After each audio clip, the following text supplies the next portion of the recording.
So let's talk about some pre-event marketing build-up, a little bit of a checklist for what you should do on your email marketing and on your social media. And even if you don't have an email list yet, that's okay. This video is brought to you by Appy Pie Academy. So, you have to, if your event is paid, it's really good because it allows you to send out a few emails or a few well-timed social media posts that talk about, hey, now we've got the early bird pricing. A week later, hey, now we've got a little bit of a smaller discount.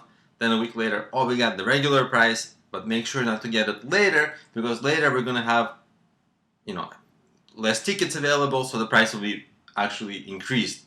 So make sure that you sign up for the event early, right? You're able to have that kind of a sequence on your social media and in your email. You can space it out at about the same way, maybe a week apart, things like that, maybe 2 weeks apart.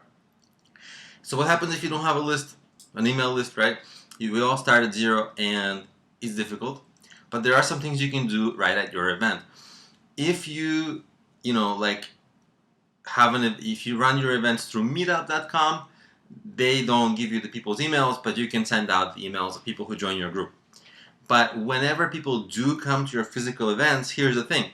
You should always, during check-in, if you have a check-in, you can always ask people to give you their actual emails so that you can put them on your emails and own those emails, right? So that you can send those emails out independent of Meetup because you don't always want to be on Meetup. Then you might want to have some kind of raffles or events so that people give you their email to be chosen, right? One email gets chosen, and guess what? Those guys end up on the email list. And same things, you want to get people to follow you on social media accounts and do things like that so that, hey, next time you post announcements about your events, you're going to have more email subscribers and you're going to have more social media followers, right? All from this kind of a tactic. And the more events you run, the more of an audience you will build up. So after a while, you'll have a very big marketing, social media and email marketing machine in a way, right?